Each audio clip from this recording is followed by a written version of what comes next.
small man and poor, was fain to say nothing at all. Such a strappin' fine gentleman as he was too. Yes, I rather liked Ian sometimes. But once now and then, when I looked at his towering height, I'd think in my inside, what a weight you'll be, my lord, for our arms to lower under the aisle of Endlestow Church some day. And was he? Inquired a young labourer. He was 500 weight if a were a pound.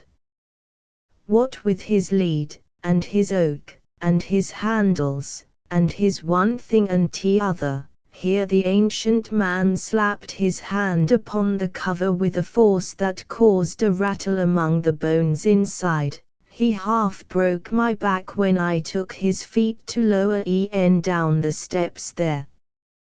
Saith I to John there, didn't I, John, that ever one man's glory should be such a weight upon another man? But there, I liked my Lord George sometimes. 'Tis a strange thought, said another, that while they be all here under one roof, a snug united family o' Lucellians, they be really scattered miles away from one another in the form of good sheep and wicked goats, isn't it? True, 'tis a thought to look at. And that one, if he's gone upward, don't know what his wife is doing no more than the man in the moon if she's gone downward. And that some unfortunate one in the hot place is a-hollering across to a lucky one up in the clouds, and quite forgetting their bodies be boxed close together all the time. 'Tis a thought to look at, too, that I can say hello, close to fiery Lord George, and can't hear me. And that I be eating my onion close to dainty Lady Jane's nose, and she can't smell me. What do put all their heads one way for? Inquired a young man. Because 'tis churchyard law, you simple. The law of the living is, that a man shall be upright and downright, and the law of the dead is, that a man shall be east and west. Every state of society have its laws. We must break the law, we a few of the poor souls, however. Come, buckle to, said the master mason. And they set to work anew. The order of interment could be distinctly traced by observing the appearance of the coffins as they lay piled around. On those which had been standing there but a generation or two the trappings still remained. Those of an earlier period showed bare wood, with a few tattered rags dangling therefrom. Earlier still, the wood lay in fragments on the floor of the niche, and the coffin consisted of naked lead alone, whilst in the case of the very oldest, even the lead was bulging and cracking in pieces, revealing to the curious eye a heap of dust within. The shields upon many were quite loose, and removable by the hand, their lustreless surfaces still indistinctly exhibiting the name and title of the deceased. Overhead the groins and concavities of the arches curved in all directions, dropping low towards the walls, where the height was no more than sufficient to enable a person to stand upright. The body of George the 14th Baron, together with 2 or 3 others, all of more recent date than the great bulk of coffins piled there, had, for want of room, been placed at the end of the vault on trestles, and not in niches like the others. These it was necessary to remove, to form behind them the chamber in which they were ultimately to be deposited. Stephen, finding the place and proceedings in keeping with the sombre colours of his mind, waited there still. Simeon, I suppose you can mind poor Lady Elfride, and how she ran away with the actor, said John Smith, after a while. I think it fell upon the time my father was sexton here. Let us see, where is she? Here somewhere, returned Simeon, looking round him. Why, I've got my arms round the very gentlewoman at this moment. He lowered the end of the coffin he was holding, wiped his face, and throwing a morsel of rotten wood upon another as an indicator, continued, that's her husband there. They was as fair a couple as you should see anywhere round about, and a good-hearted pair likewise. I can mind it, though I was but a chiel at the time. She fell in love with this young man of hers, and their banns were asked in some church in London, and the old lord her father actually heard 'em asked the 3 times, and didn't notice her name, being gabbled on wi' a host of others. When she had married she told her father, and a fleet into a monstrous rage, and said she shouldn't ha' a farthing. Lady Elfride said she didn't think of wishing it, if he'd forgie her 'twas all she asked, and as for a living, she was content to play plays with her husband. This frightened the old lord, and a guy'd 'em a house to live in, and a great garden, and a little field or 2, and a carriage, and a good few guineas. Well, the poor thing died at her first gossiping, and her husband, who was as tender-hearted a man as ever eat meat, and would have died for her, went wild in his mind, and broke his heart, so 'twas said. Anyhow, they were buried the same day, father and mother, but the baby lived. My lord's family made much of that man then, and put him here with his wife, and there in the corner the man is now. The Sunday after there was a funeral sermon. The text was, or ever the silver cord be loosed, or the golden bowl be broken, and when 'twas preaching the men drew their hands across their eyes several times, and every woman cried out loud. And what became of the baby, said Stephen, who had frequently heard portions of the story.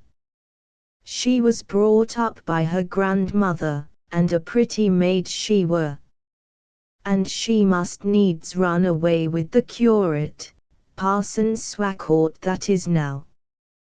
Then her grandmother died, and the title and everything went away to another branch of the family altogether. Parson Swacourt wasted a good deal of his wife's money, and she left him Miss Elfride.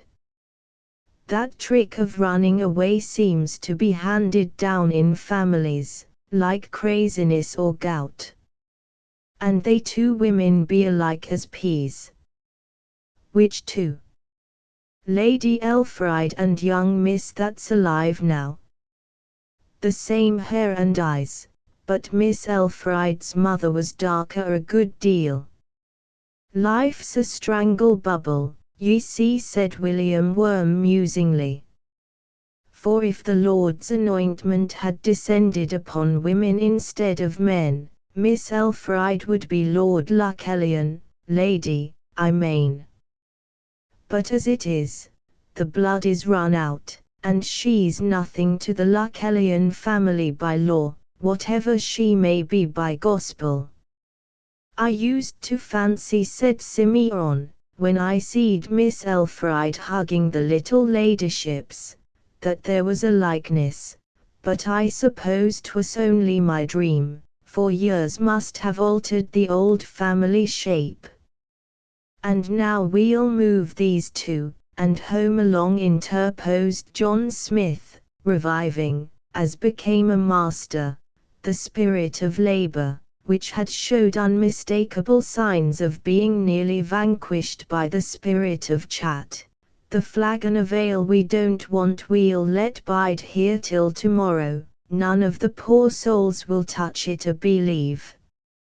So the evening's work was concluded, and the party drew from the abode of the quiet dead, closing the old iron door, and shooting the lock loudly into the huge copper staple, an incongruous act of imprisonment towards those who had no dreams of escape.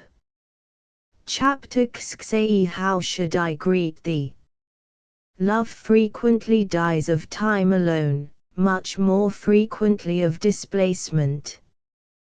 With Elfriede Swacourt, a powerful reason why the displacement should be successful was that the newcomer was a greater man than the first.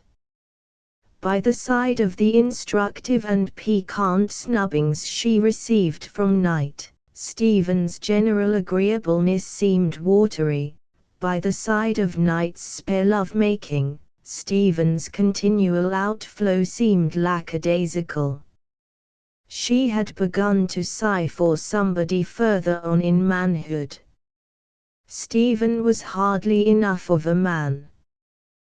Perhaps there was a proneness to inconstancy in her nature, a nature, to those who contemplate it from a standpoint beyond the influence of that inconstancy, the most exquisite of all in its plasticity and ready sympathies. Partly, too, Stephen's failure to make his hold on her heart a permanent one was his too timid habit of dispraising himself beside her, a peculiarity which, exercised towards sensible men, stirs a kindly chord of attachment that a marked assertiveness would leave untouched, but inevitably leads the most sensible woman in the world to undervalue him who practices it. Directly domineering ceases in the man, snubbing begins in the woman, the trite but no less unfortunate fact being that the gentler creature rarely has the capacity to appreciate fair treatment from her natural complement. The abiding perception of the position of Stephen's parents had, of course, a little to do with Elfriede's renunciation. To such girls poverty may not be, as to the more worldly masses of humanity, a sin in itself, but it is a sin, because graceful and dainty manners seldom exist in such an atmosphere. Few women of old family can be thoroughly taught that a fine soul may wear a smock frock, and an admittedly common man in one is but a worm in their eyes. John Smith's rough hands and clothes, his wife's dialect, the necessary narrowness of their ways, being constantly under Elfriede's notice, were not without their deflecting influence. On reaching home after the perilous adventure by the seashore, Knight had felt unwell, and retired almost immediately. The young lady who had so materially assisted him had done the same, but she reappeared, properly clothed, about 5 o'clock. She wandered restlessly about the house, but not on account of their joint narrow escape from death. The storm which had torn the tree had merely bowed the reed, and with the deliverance of night all deep thought of the accident had left her. The mutual avowal which it had been the means of precipitating occupied a far longer length of her meditations. Elfriede's disquiet now was on account of that miserable promise to meet Stephen, which returned like a spectre again and again. The perception of his littleness beside Knight grew upon her alarmingly. She now thought how sound had been her father's advice to her to give him up, and was as passionately desirous of following it as she had hitherto been averse. Perhaps there is nothing more hardening to the tone of young minds than thus to discover how their dearest and strongest wishes become gradually attuned by time the cynic to the very note of some selfish policy which in earlier days they despised. The hour of appointment came, and with it a crisis, and with the crisis a collapse. "God forgive me, I can't meet Stephen," she exclaimed to herself. "I don't love him less, but I love Mr. Knight more." Yes, she would save herself from a man not fit for her, in spite of vows. She would obey her father, and have no more to do with Stephen Smith. Thus the fickle resolve showed signs of assuming the complexion of a virtue. The following days were passed without any definite avowal from Knight's lips. Such solitary walks and scenes as that witnessed by Smith in the summer house were frequent, but he courted her so intangibly that to any but such a delicate perception as Elfride's it would have appeared no courtship at all. The time now really began to be sweet with her. She dismissed the sense of sin in her past actions, and was automatic in the intoxication of the moment. The fact that Knight made no actual declaration was no drawback. Knowing since the betrayal of his sentiments that love for her really existed, she preferred it for the present in its form of essence, and was willing to avoid for a while the grosser medium of words. Their feelings having been forced to a rather premature demonstration, a reaction was indulged in by both. But no sooner had she got rid of her troubled conscience on the matter of faithlessness than a new anxiety confronted her. It was lest Knight should accidentally meet Stephen in the parish, and that herself should be the subject of discourse. Elfride, learning Knight more thoroughly, perceived that, far from having a notion of Stephen's precedence, he had no idea that she had ever been wooed before by anybody. On ordinary occasions she had a tongue so frank as to show her whole mind, and a mind so straightforward as to reveal her heart to its innermost shrine. But the time for a change had come. She never alluded to even a knowledge of Knight's friend. When women are secret they are secret indeed, and more often than not they only begin to be secret with the advent of a second lover. The elopement was now a spectre worse than the first, and, like the spirit in Glenfinlas, it waxed taller with every attempt to lay it. Her natural honesty invited her to confide in Knight, and trust to his generosity for forgiveness. She knew also that as mere policy it would be better to tell him early if he was to be told at all. The longer her concealment the more difficult would be the revelation. But she put it off. The intense fear which accompanies intense love in young women was too strong to allow the exercise of a moral quality antagonistic to itself. Where love is great, the littlest doubts are fear; where little fears grow great, great love grows there. The match was looked upon as made by her father and mother. The vicar remembered her promise to reveal the meaning of the telegram she had received, and 2 days after the scene in the summer house, asked her pointedly. She was frank with him now. "I had been corresponding with Stephen Smith ever since he left England, till lately," she calmly said. "What?" cried the vicar aghast, under the eyes of Mr. Knight. "Too? No, when I found I cared most for Mr. Knight, I obeyed you. You were very kind, I'm sure. When did you begin to like Mr. Knight?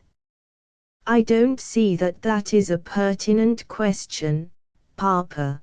The telegram was from the shipping agent, and was not sent at my request.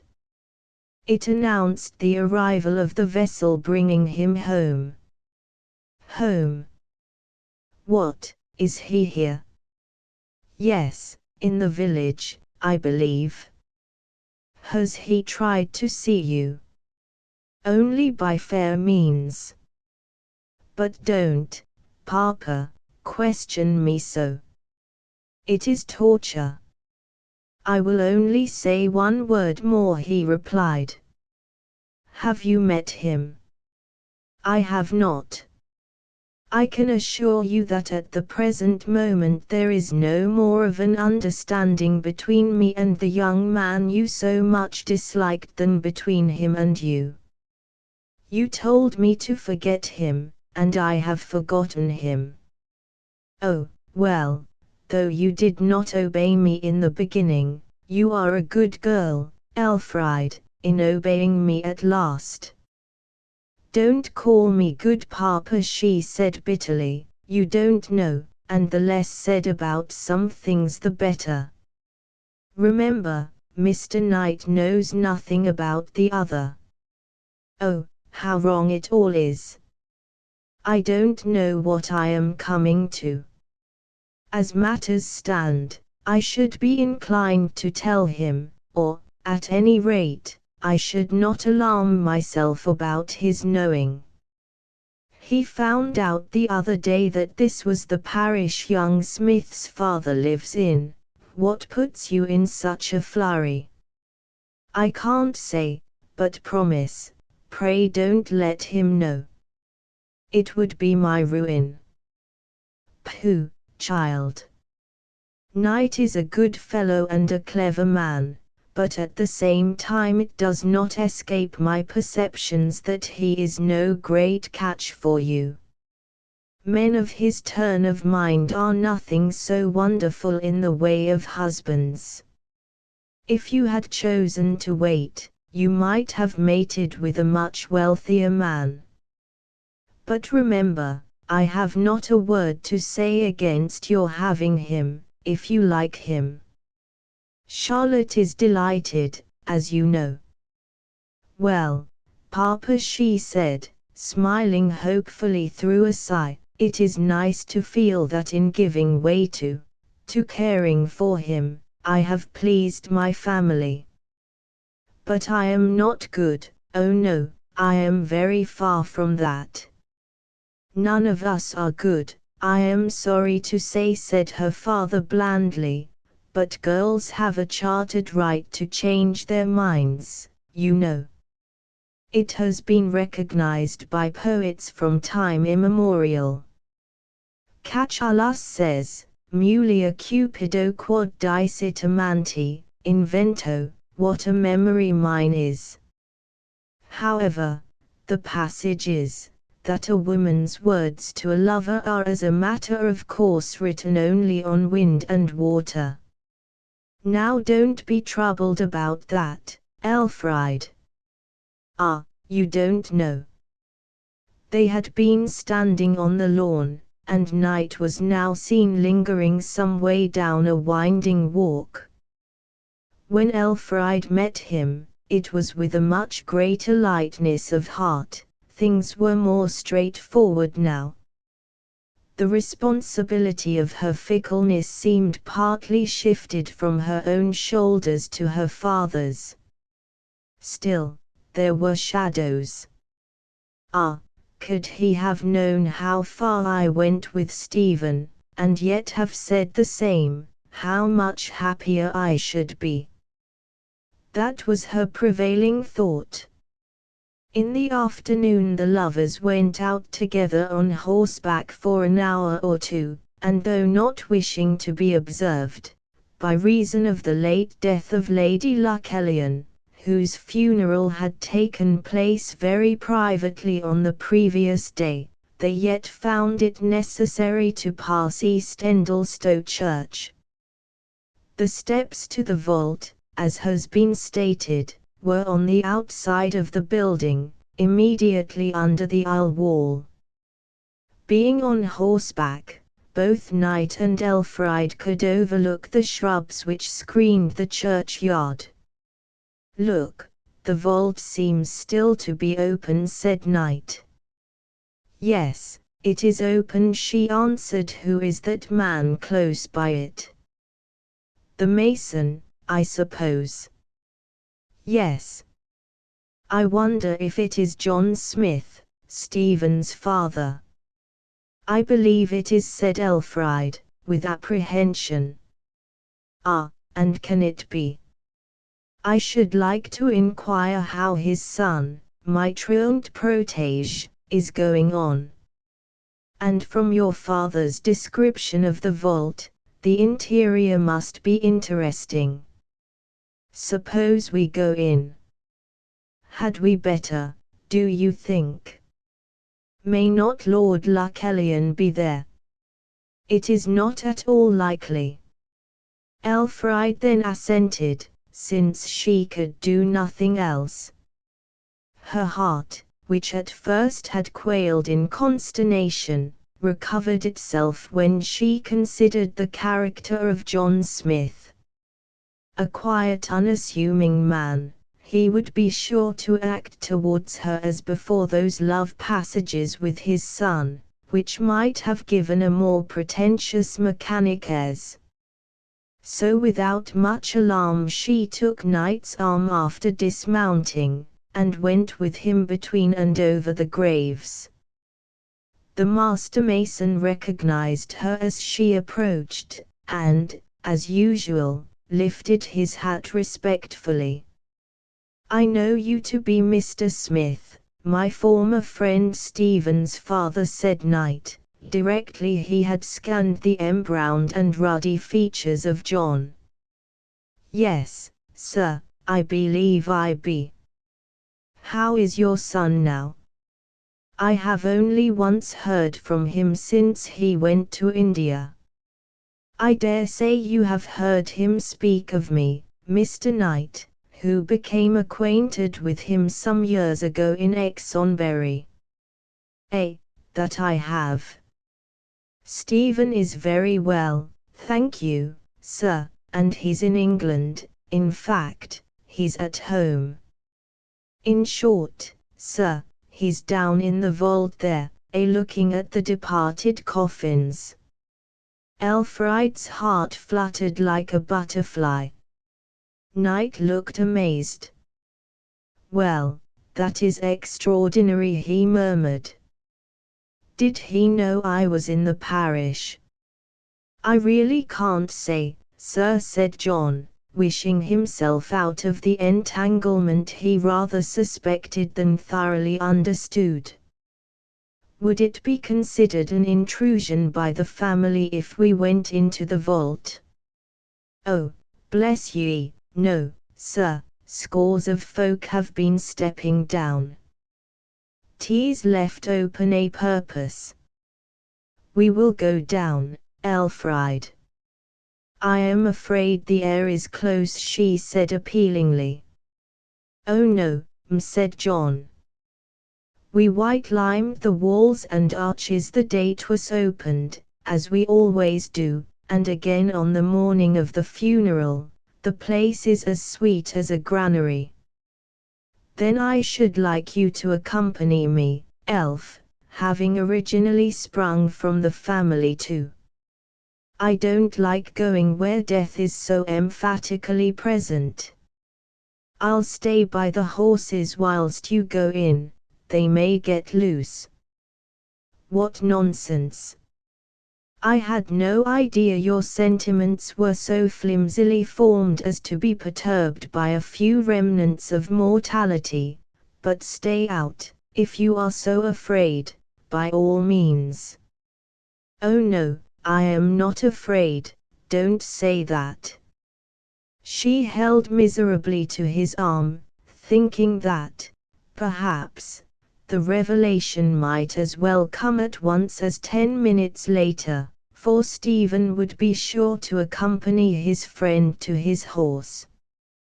At first, the gloom of the vault, which was lighted only by a couple of candles, was too great to admit of their seeing anything distinctly, but with a further advance Knight discerned, in front of the black masses lining the walls, a young man standing, and writing in a pocket-book. Knight said one word, "Stephen." Stephen Smith, not being in such absolute ignorance of Knight's whereabouts as Knight had been of Smith's, instantly recognized his friend, and knew by rote the outlines of the fair woman standing behind him. Stephen came forward and shook him by the hand, without speaking. "Why have you not written, my boy?" said Knight, without in any way signifying Elfride's presence to Stephen. To the essayist, Smith was still the country lad whom he had patronized and tended, one to whom the formal presentation of a lady betrothed to himself would have seemed incongruous and absurd. "Why haven't you written to me?" said Stephen. "Ah, yes. Why haven't I? Why haven't we? That's always the query which we cannot clearly answer without an unsatisfactory sense of our inadequacies. However, I have not forgotten you, Smith. And now we have met, and we must meet again, and have a longer chat than this can conveniently be. I must know all you have been doing. That you have thriven, I know, and you must teach me the way." Elfride stood in the background. Stephen had read the position at a glance, and immediately guessed that she had never mentioned his name to Knight. His tact in avoiding catastrophes was the chief quality which made him intellectually respectable, in which quality he far transcended Knight, and he decided that a tranquil issue out of the encounter, without any harrowing of the feelings of either Knight or Elfride, was to be attempted if possible. His old sense of indebtedness to Knight had never wholly forsaken him. His love for Elfride was generous now. As far as he dared look at her movements, he saw that her bearing towards him would be dictated by his own towards her, and if he acted as a stranger she would do likewise as a means of deliverance. Circumstances favoring this course, it was desirable also to be rather reserved towards Knight, to shorten the meeting as much as possible. "I am afraid that my time is almost too short to allow even of such a pleasure," he said. "I leave here tomorrow. And until I start for the continent and India, which will be in a fortnight, I shall have hardly a moment to spare." Knight's disappointment and dissatisfied looks at this reply sent a pang through Stephen as great as any he had felt at the sight of Elfride. The words about shortness of time were literally true, but their tone was far from being so. He would have been gratified to talk with Knight as in past times, and saw as a dead loss to himself that, to save the woman who cared nothing for him, he was deliberately throwing away his friend. "Oh, I am sorry to hear that," said Knight, in a changed tone. "But of course, if you have weighty concerns to attend to, they must not be neglected. And if this is to be our first and last meeting, let me say that I wish you success with all my heart." Knight's warmth revived towards the end. The solemn impressions he was beginning to receive from the scene around them abstracting from his heart as a puerility any momentary vexation at words. It is a strange place for us to meet in, he continued, looking round the vault. Stephen briefly assented, and there was a silence. The blackened coffins were now revealed more clearly than at first, the whitened walls and arches throwing them forward in strong relief. It was a scene which was remembered by all three as an indelible mark in their history. Knight, with an abstracted face, was standing between his companions, though a little in advance of them, Elfride being on his right hand, and Stephen Smith on his left. The white daylight on his right side gleamed faintly in, and was toned to a blueness by contrast with the yellow rays from the candle against the wall. Elfride, timidly shrinking back, and nearest the entrance, received most of the light therefrom, whilst Stephen was entirely in candlelight, and to him the spot of outer sky visible above the steps was as a steely blue patch, and nothing more. "I have been here 2 or 3 times since it was opened," said Stephen. "My father was engaged in the work, you know." "Yes." "What are you doing?" Knight inquired, looking at the notebook and pencil Stephen held in his hand. "I have been sketching a few details in the church, and since then I have been copying the names from some of the coffins here. Before I left England I used to do a good deal of this sort of thing." "Yes, of course. Ah, that's poor Lady Lucellian, I suppose." Knight pointed to a coffin of light satin wood, which stood on the stone sleepers in the new niche. "And the remainder of the family are on this side." "Who are those two, so snug and close together?" Stephen's voice altered slightly as he replied, "That's Lady Elfride Kingsmore, born Lucellian, and that is Arthur, her husband. I have heard my father say that he ran away with her, and married her against the wish of her parents."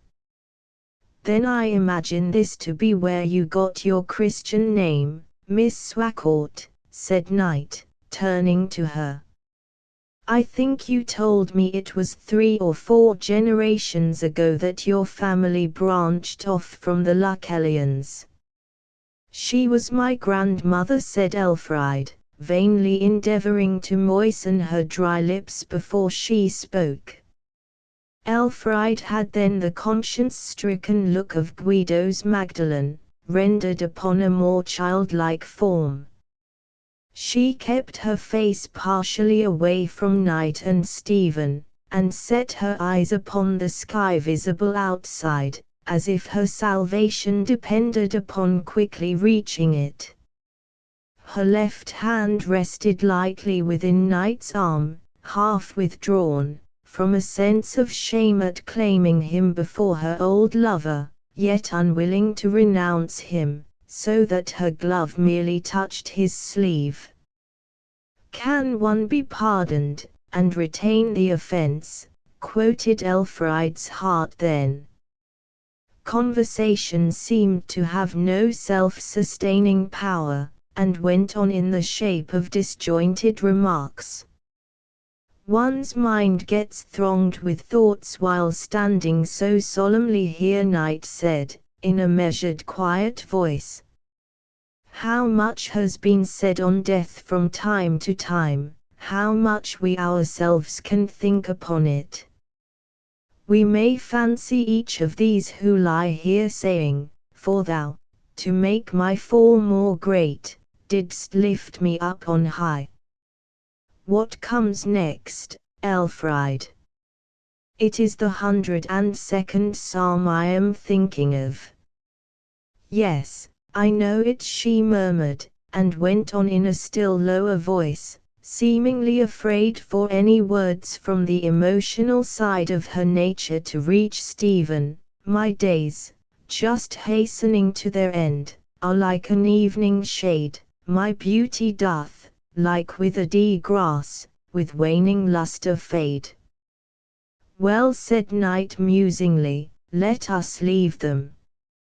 Such occasions as these seem to compel us to roam outside ourselves, far away from the fragile frame we live in, and to expand till our perception grows so vast that our physical reality bears no sort of proportion to it. We look back upon the week and minute stem on which this luxuriant growth depends, and ask, can it be possible that such a capacity has a foundation so small?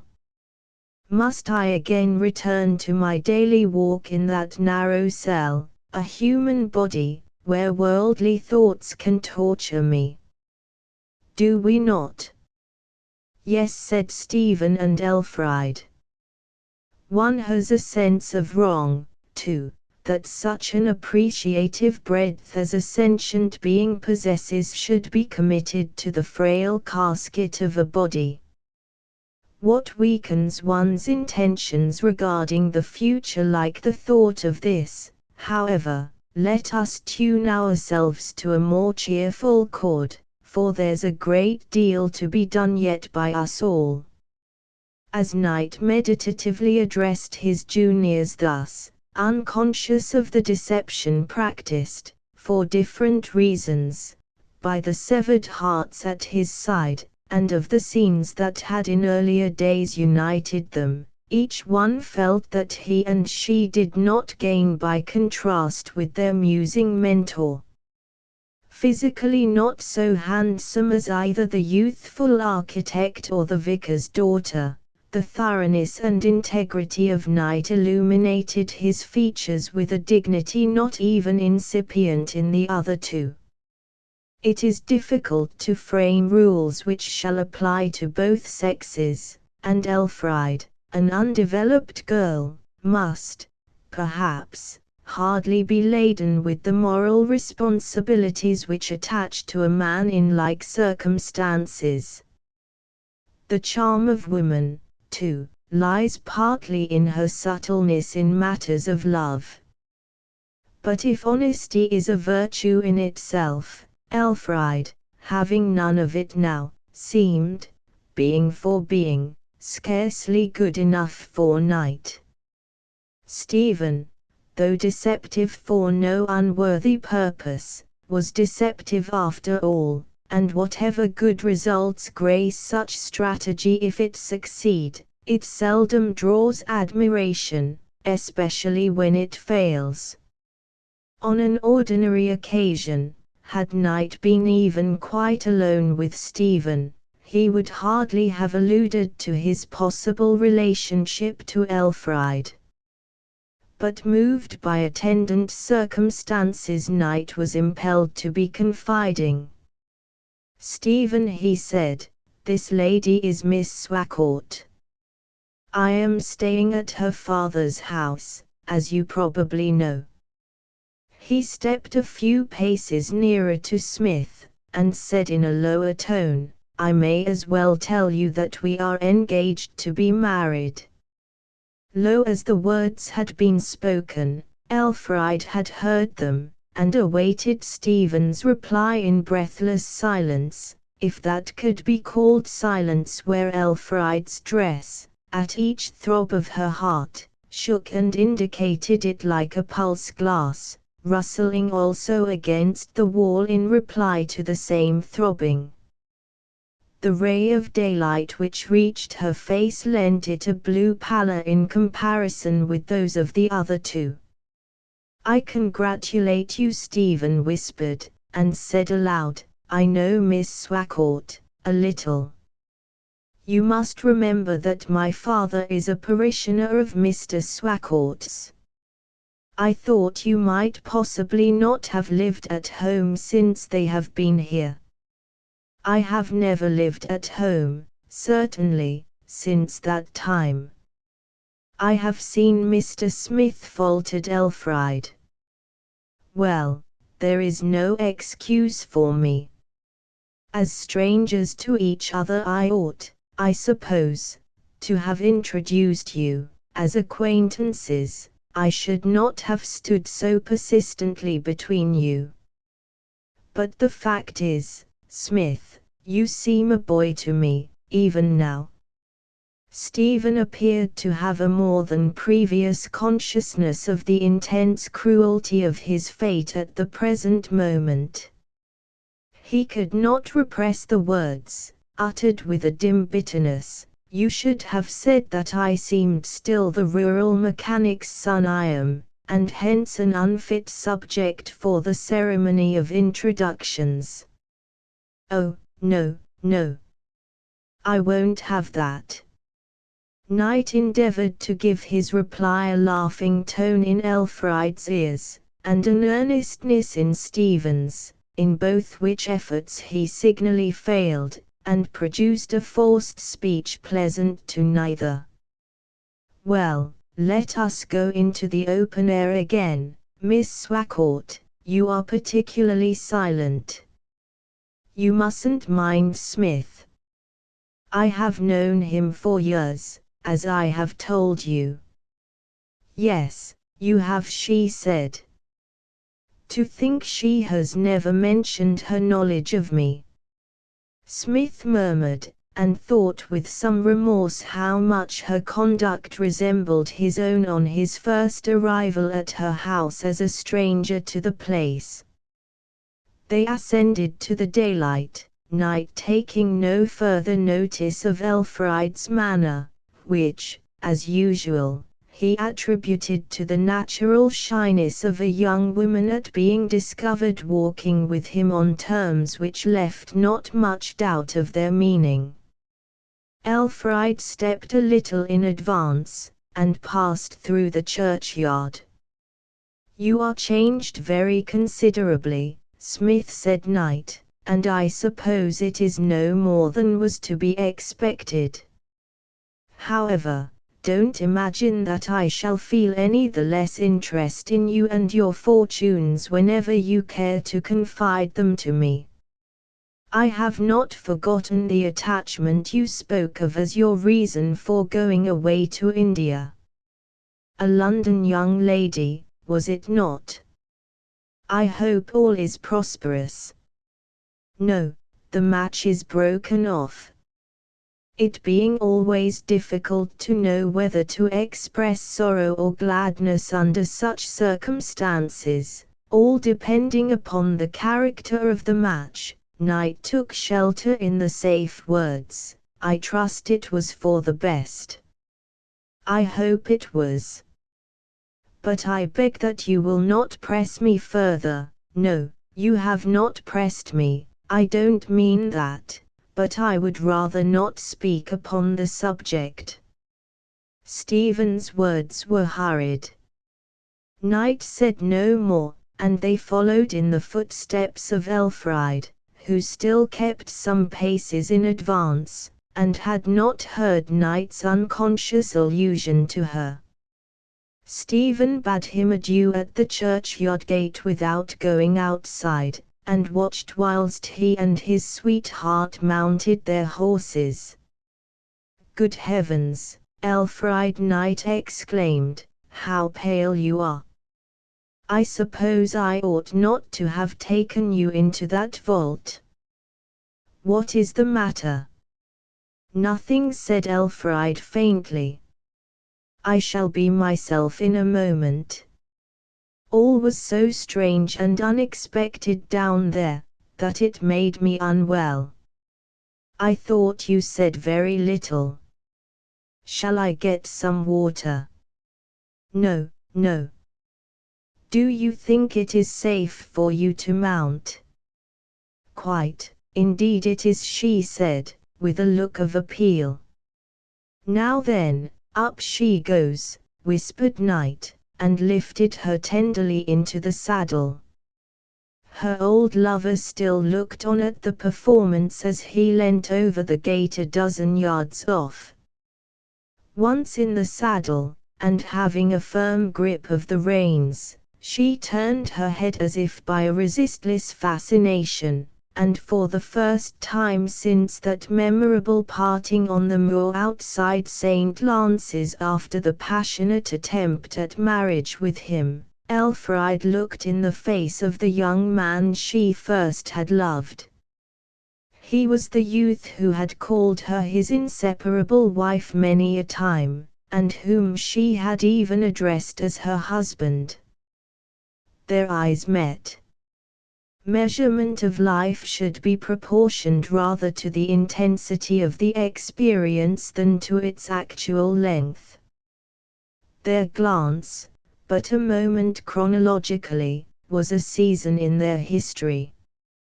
To Elfride the intense agony of reproach in Stephen's eye was a nail piercing her heart with a deadliness no words can describe. With a spasmodic effort she withdrew her eyes, urged on the horse, and in the chaos of perturbed memories was oblivious of any presence beside her. The deed of deception was complete. Gaining a knoll on which the park transformed itself into wood and copse, Night came still closer to her side, and said, "Are you better now, dearest?" "Oh yes." She pressed a hand to her eyes, as if to blot out the image of Stephen. A vivid scarlet spot now shone with preternatural brightness in the center of each cheek, leaving the remainder of her face lily-white as before. Elfride said Night, rather in his old tone of mentor, "You know I don't for a moment chide you. But is there not a great deal of unwomanly weakness in your allowing yourself to be so overwhelmed by the sight of what, after all, is no novelty? Every woman worthy of the name should, I think, be able to look upon death with something like composure. Surely you think so too?" "Yes, I own it." His obtuseness to the cause of her indisposition, by evidencing his entire freedom from the suspicion of anything behind the scenes, showed how incapable Night was of deception himself, rather than any inherent dullness in him regarding human nature. This, clearly perceived by Elfride, added poignancy to her self-reproach, and she idolized him the more because of their difference. Even the recent sight of Stephen's face and the sound of his voice, which for a moment had stirred a chord or two of ancient kindness, were unable to keep down the adoration re-existent now that he was again out of view. She had replied to Night's question hastily, and immediately went on to speak of indifferent subjects. After they had reached home she was apart from him till dinner time. When dinner was over, and they were watching the dusk in the drawing-room, Night stepped out upon the terrace. Elfride went after him very decisively, on the spur of a virtuous intention. "Mr. Night, I want to tell you something," she said, with quiet firmness. "And what is it about?" gaily returned her lover. "Happiness, I hope. Do not let anything keep you so sad as you seem to have been today." "I cannot mention the matter until I tell you the whole substance of it," she said. "And that I will do tomorrow. I have been reminded of it today. It is about something I once did, and don't think I ought to have done." This, it must be said, was rather a mild way of referring to a frantic passion and flight, which, much or little in itself, only accident had saved from being a scandal in the public eye. Night thought the matter some trifle, and said pleasantly, "Then I am not to hear the dreadful confession now?" "No, not now." "I did not mean to," Elfride responded, with a slight decline in the firmness of her voice. "It is not light as you think it, it troubles me a great deal." Fearing now the effect of her own earnestness, she added forcedly, "Though, perhaps, you may think it light after all. But you have not said when it is to be." "Tomorrow morning." "Name a time, will you, and bind me to it." "I want you to fix an hour, because I am weak, and may otherwise try to get out of it." She added a little artificial laugh, which showed how timorous her resolution was still. "Well, say after breakfast, at 11 o'clock. "Yes, 11 o'clock. I promise you." "Bind me strictly to my word." Chapter 8. I lull a fancy, trouble-tossed. "Miss Swacourt, it is 11 o'clock." She was looking out of her dressing-room window on the first floor, and Knight was regarding her from the terrace balustrade, upon which he had been idly sitting for some time, dividing the glances of his eye between the pages of a book in his hand, the brilliant hues of the geraniums and calceolarias, and the open window above mentioned. "Yes, it is, I know. I am coming." He drew closer, and under the window. "How are you this morning, Elfriede? You look no better for your long night's rest." She appeared at the door shortly after, took his offered arm, and together they walked slowly down the gravel path leading to the river and away under the trees. Her resolution, sustained during the last 15 hours, had been to tell the whole truth, and now the moment had come. Step by step they advanced, and still she did not speak. They were nearly at the end of the walk, when Knight broke the silence. "Well, what is the confession, Elfriede?" She paused a moment, drew a long breath, and this is what she said: "I told you one day, or rather I gave you to understand, what was not true. I fancy you thought me to mean I was 19 my next birthday, but it was my last I was 19. The moment had been too much for her. Now that the crisis had come, no qualms of conscience, no love of honesty, no yearning to make a confidence and obtain forgiveness with a kiss, could string Elfriede up to the venture. Her dread lest he should be unforgiving was heightened by the thought of yesterday's artifice, which might possibly add disgust to his disappointment. The certainty of one more day's affection, which she gained by silence, outvalued the hope of a perpetuity combined with the risk of all. The trepidation caused by these thoughts on what she had intended to say shook so naturally the words she did say, that Knight never for a moment suspected them to be a last-moment's substitution. He smiled and pressed her hand warmly.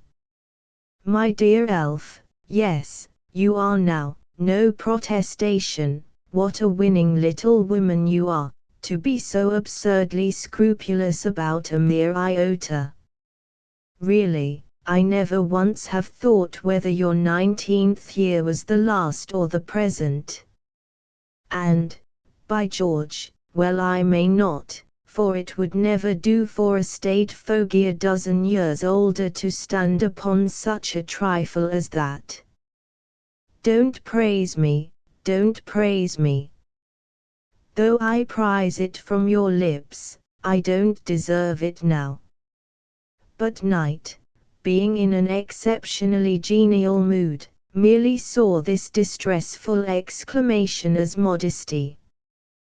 Well, he added, after a minute, I like you all the better, you know, for such moral precision, although I called it absurd. He went on with tender earnestness, for, Elfried, there is one thing I do love to see in a woman, that is, a soul truthful and clear as heaven's light. I could put up with anything if I had that, forgive nothing if I had it not. Elfried, you have such a soul, if ever woman had, and having it, retain it, and don't ever listen to the fashionable theories of the day about a woman's privileges and natural right to practice wiles. Depend upon it, my dear girl, that a noble woman must be as honest as a noble man. I specially mean by honesty, fairness not only in matters of business and social detail, but in all the delicate dealings of love, to which the license given to your sex particularly refers. Elfried looked troublessly at the trees. Now let us go on to the river, Elf. I would if I had a hat on, she said with a sort of suppressed woe. I will get it for you, said Knight, very willing to purchase her companionship at so cheap a price. You sit down there a minute. And he turned and walked rapidly back to the house for the article in question. Elfried sat down upon one of the rustic benches which adorned this portion of the grounds, and remained with her eyes upon the grass. She was induced to lift them by hearing the brush of light and irregular footsteps hard by. Passing along the path which intersected the one she was in and traversed the outer shrubberies, Elfried beheld the farmer's widow, Mrs. Jethway. Before she noticed Elfried, she paused to look at the house, portions of which were visible through the bushes. Elfried, shrinking back, hoped the unpleasant woman might go on without seeing her. But Mrs. Jethway, silently apostrophizing the house, with actions which seemed dictated by a half-overturned reason, had discerned the girl, and immediately came up and stood in front of her. "Ah, Miss Swacourt. Why did you disturb me? Mustn't I trespass here?" "You may walk here if you like, Mrs. Jethway. I do not disturb you. You disturb my mind, and my mind is my whole life, for my boy is there still, and he is gone from my body. Yes, poor young man. I was sorry when he died. Do you know what he died of? Consumption." "Oh no, no," said the widow. "That word consumption covers a good deal. He died because you were his own well-agreed sweetheart, and then proved false, and it killed him." "Yes, Miss Swacourt," she said in an excited whisper, "you killed my son." "How can you be so wicked and foolish?" replied Elfried, rising indignantly. But indignation was not natural to her, and having been so worn and harrowed by late events, she lost any powers of defense that mood might have lent her. "I could not help his loving me, Mrs. Jethway." "That's just what you could have helped. You know how it began, Miss Elfried." "Yes. You said you liked the name of Felix better than any other name in the parish, and you knew it was his name, and that those you said it to would report it to him."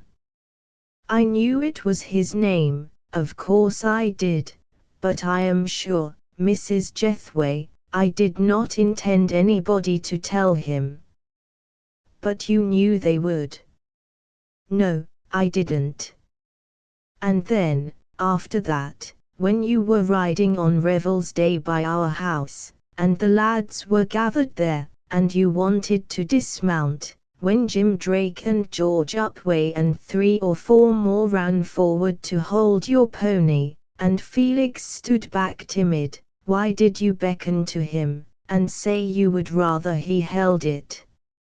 Oh, Mrs. Jethway, you do think so mistakenly. I liked him best, that's why I wanted him to do it. He was gentle and nice, I always thought him so, and I liked him. Then why did you let him kiss you? It is a falsehood, oh, it is, said Elfride, weeping with desperation. He came behind me, and attempted to kiss me, and that was why I told him never to let me see him again. But you did not tell your father or anybody, as you would have if you had looked upon it then as the insult you now pretend it was. He begged me not to tell, and foolishly enough I did not. And I wish I had now. I little expected to be scourged with my own kindness. Pray leave me, Mrs. Jethway. The girl only expostulated now. Well, you harshly dismissed him, and he died. And before his body was cold, you took another to your heart. Then as carelessly sent him about his business, and took a third. And if you consider that nothing, Miss Swackort, she continued, drawing closer, it led on to what was very serious indeed. Have you forgotten the would-be runaway marriage? The journey to London, and the return the next day without being married, and that there's enough disgrace in that to ruin a woman's good name far less light than yours. You may have, I have not. Fickleness towards a lover is bad, but fickleness after playing the wife is wantonness. Oh, it's a wicked cruel lie. Do not say it, oh, do not. Does your new man know of it? I think not, or he would be no man of yours. As much of the story as was known is creeping about the neighborhood even now, but I know more than any of them, and why should I respect your love? I defy you, cried Elfride tempestuously. Do and say all you can to ruin me, try, put your tongue at work, I invite it. I defy you as a slanderous woman. Look, there he comes. And her voice trembled greatly as she saw through the leaves the beloved form of Knight coming from the door with her hat in his hand. Tell him at once, I can bear it. Not now, said the woman, and disappeared down the path. The excitement of her latter words had restored color to Elfride's cheeks, and hastily wiping her eyes, she walked farther on, so that by the time her lover had overtaken her the traces of emotion had nearly disappeared from her face. Knight put the hat upon her head, took her hand, and drew it within his arm. It was the last day but one previous to their departure for St. Leonard's, and Knight seemed to have a purpose in being much in her company that day. They rambled along the valley. The season was that period in the autumn when the foliage alone of an ordinary plantation is rich enough in hues to exhaust the chromatic combinations of an artist's palette. Most lustrous of all are the beeches, graduating from bright rusty red at the extremity of the boughs to a bright yellow at their inner parts. Young oaks are still of a neutral green, Scotch firs and hollies are nearly blue, whilst occasional dottings of other varieties give maroons and purples of every tinge.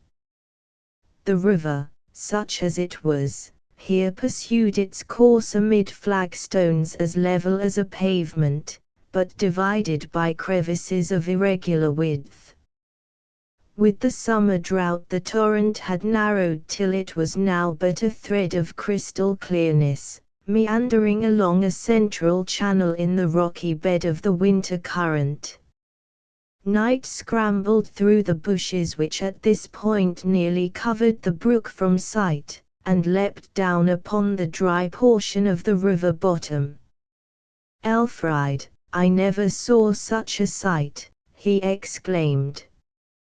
The hazels overhang the river's course in a perfect arch, and the floor is beautifully paved.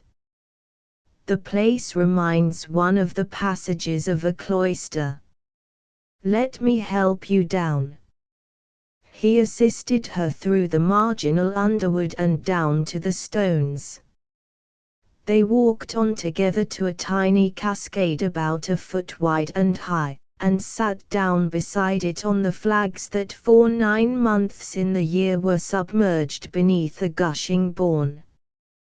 From their feet trickled the attenuated thread of water which alone remained to tell the intent and reason of this leaf-covered isle, and journeyed on in a zigzag line till lost in the shade.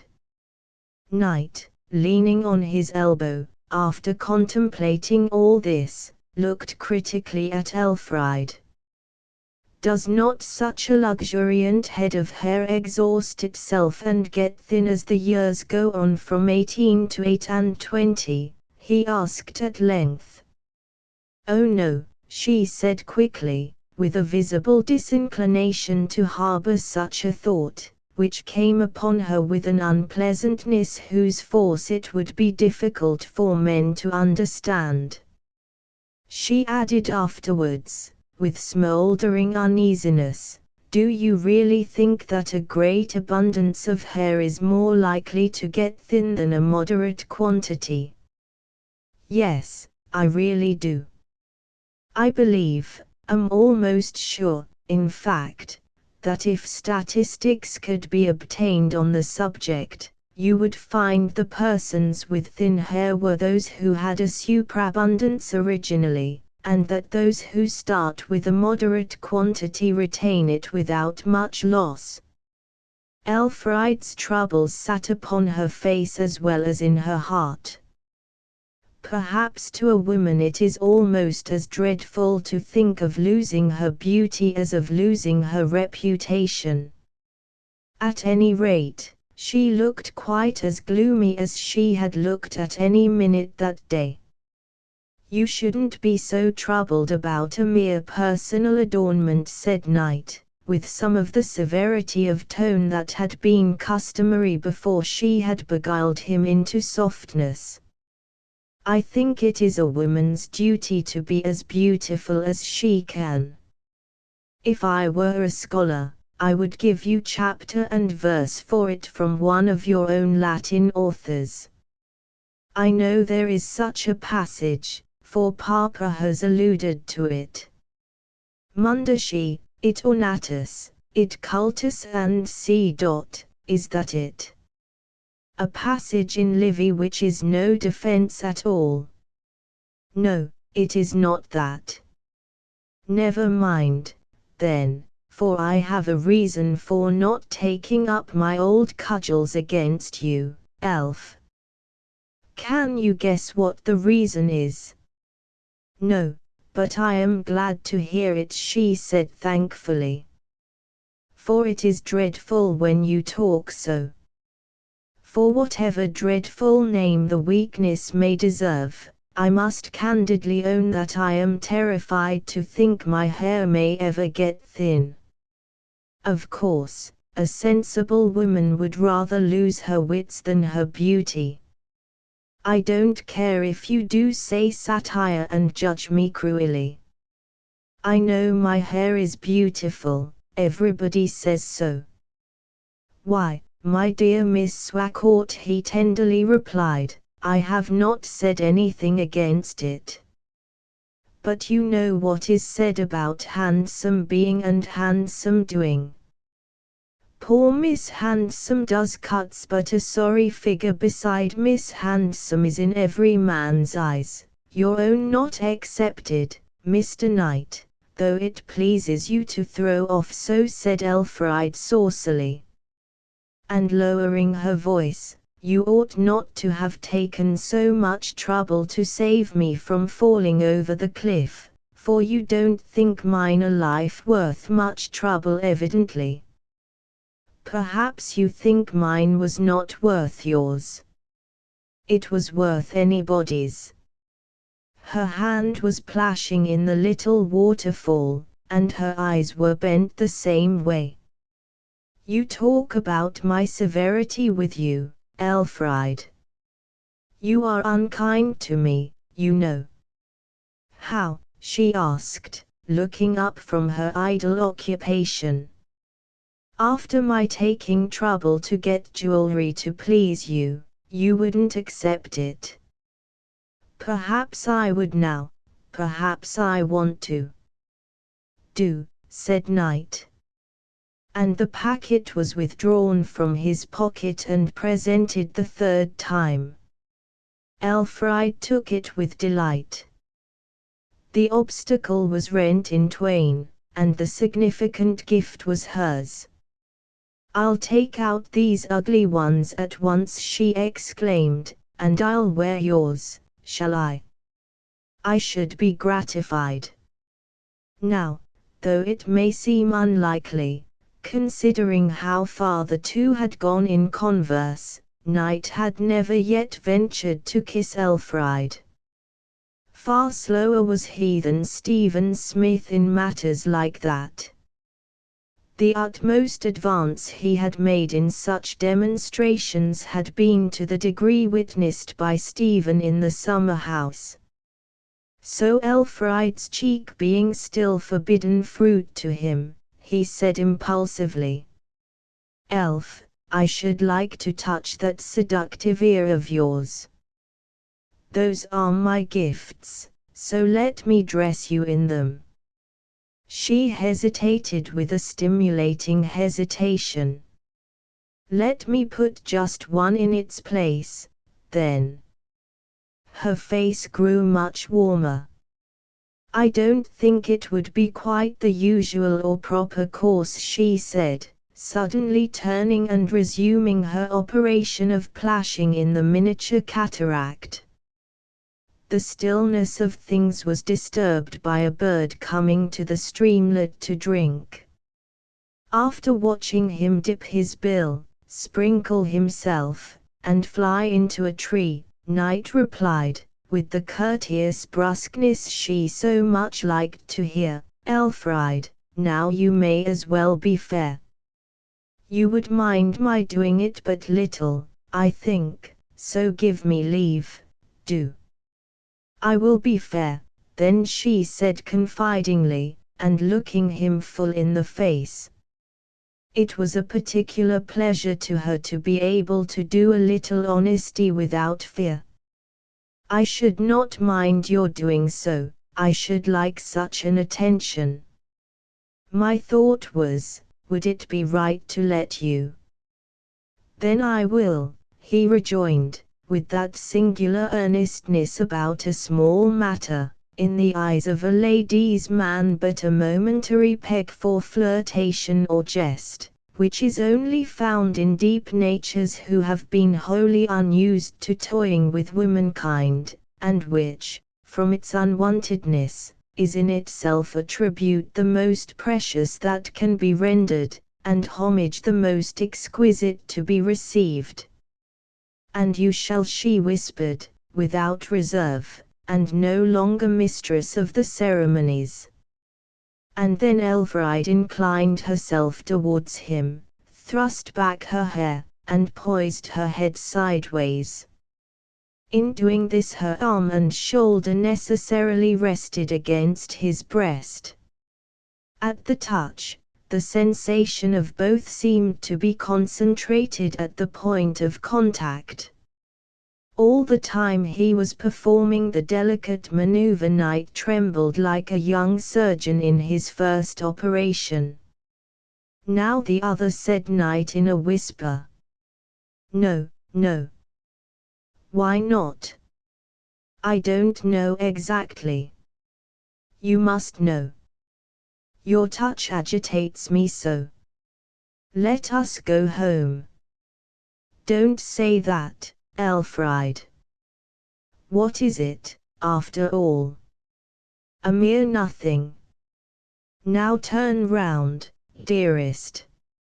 She was powerless to disobey, and turned forthwith, and then, without any defined intention in either's mind, his face and hers drew closer together, and he supported her there, and kissed her.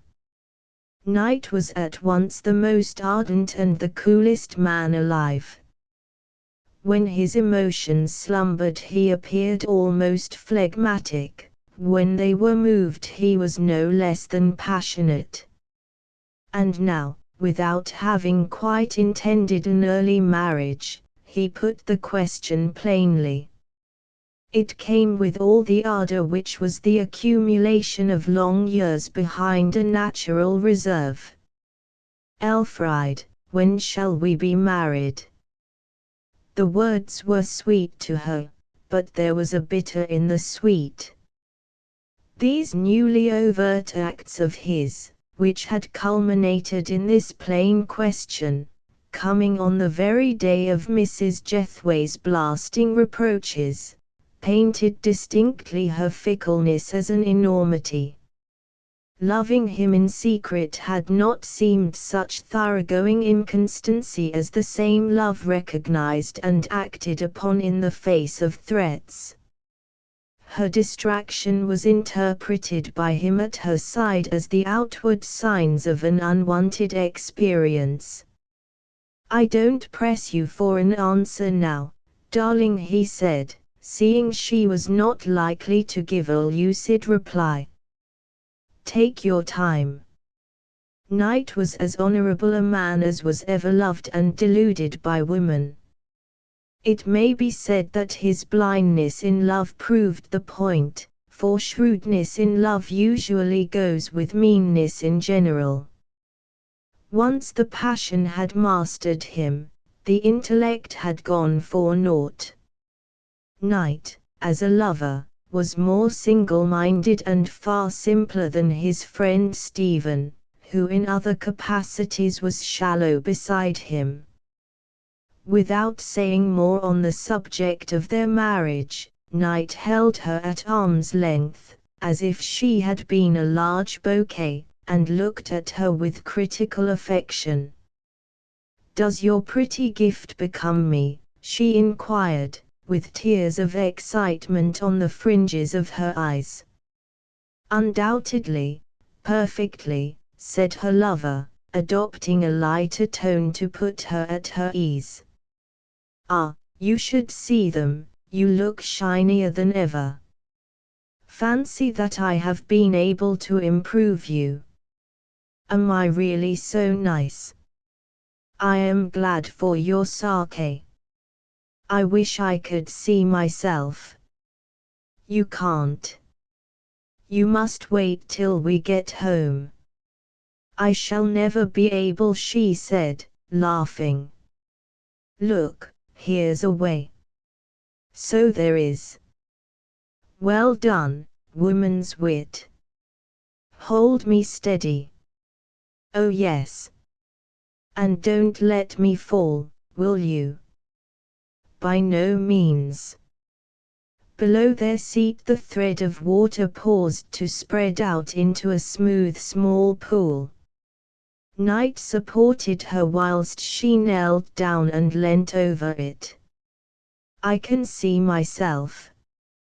Really, try as religiously as I will, I cannot help admiring my appearance in them." "Doubtless. How can you be so fond of finery? I believe you are corrupting me into a taste for it. I used to hate every such thing before I knew you. I like ornaments, because I want people to admire what you possess, and envy you, and say, I wish I was he.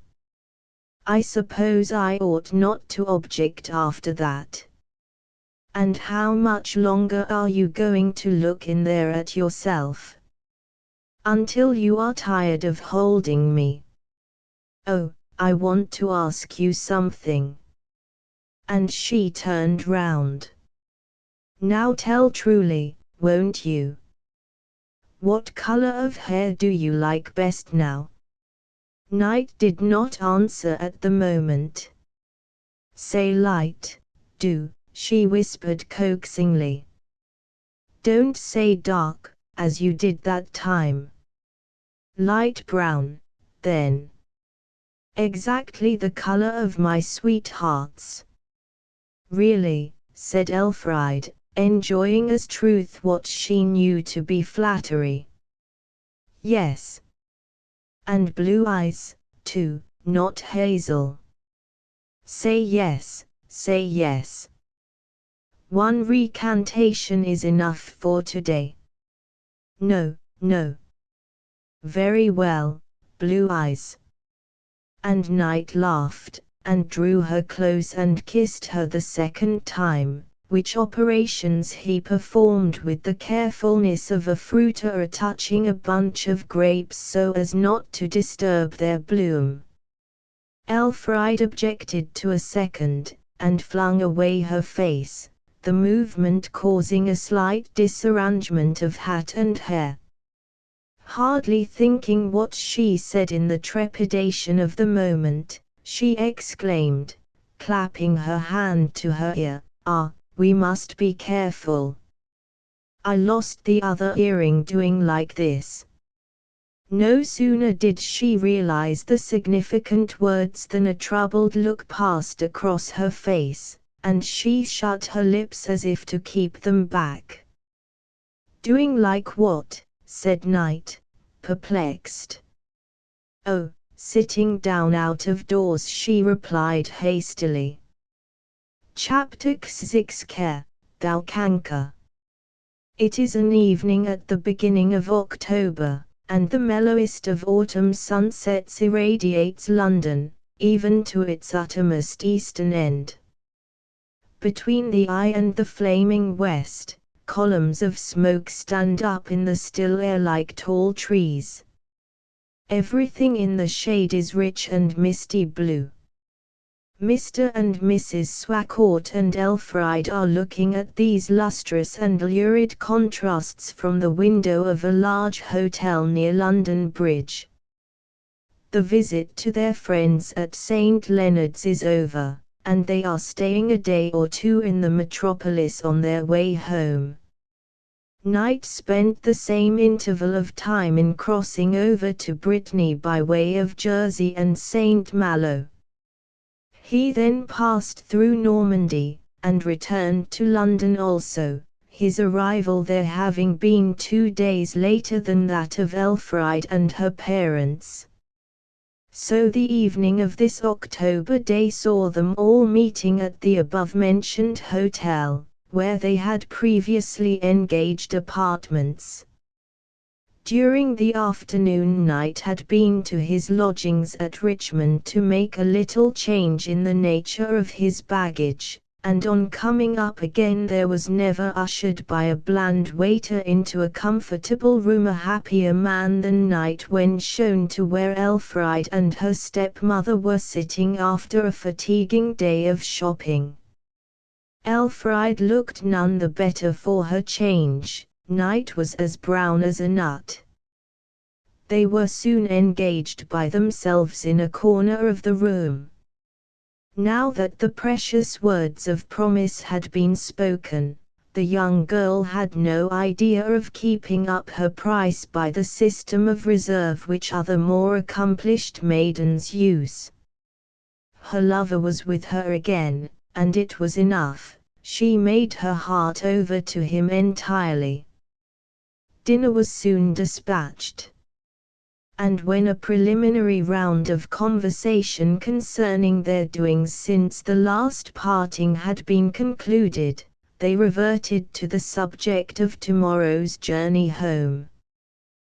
That enervating ride through the myrtle climate of South Devon, how I dread it tomorrow," Mrs. Swacourt was saying. "I had hoped the weather would have been cooler by this time." "Did you ever go by water?" said Knight. "Never, by never, I mean not since the time of railways." "Then if you can afford an additional day, I propose that we do it," said Knight. "The channel is like a lake just now. We should reach Plymouth in about 40 hours, I think, and the boats start from just below the bridge here," pointing over his shoulder eastward. "Here, here," said the vicar. "It's an idea, certainly," said his wife. "Of course these coasters are rather tubby," said Knight. "But you wouldn't mind that?" "No, we wouldn't mind. And the saloon is a place like the fish market of a ninth-rate country town, but that wouldn't matter." "Oh dear, no. If we had only thought of it soon enough, we might have had the use of Lord Luckellion's yacht. But never mind, we'll go. We shall escape the worrying rattle through the whole length of London tomorrow morning, not to mention the risk of being killed by excursion trains, which is not a little one at this time of the year, if the papers are true." Elfride, too, thought the arrangement delightful, and accordingly, 10 o'clock the following morning saw 2 cabs crawling round by the Mint, and between the preternaturally high walls of Nightingale Lane towards the riverside. The first vehicle was occupied by the travellers in person, and the second brought up the luggage, under the supervision of Mrs. Snewson, Mrs. Swacourt's maid, and for the last fortnight Elfride's also, for although the younger lady had never been accustomed to any such attendant at robing times, her stepmother forced her into a semblance of familiarity with one when they were away from home. Presently wagons, bales, and smells of all descriptions increased to such an extent that the advance of the cabs was at the slowest possible rate. At intervals it was necessary to halt entirely, that the heavy vehicles unloading in front might be moved aside, a feat which was not accomplished without a de-airing and noise.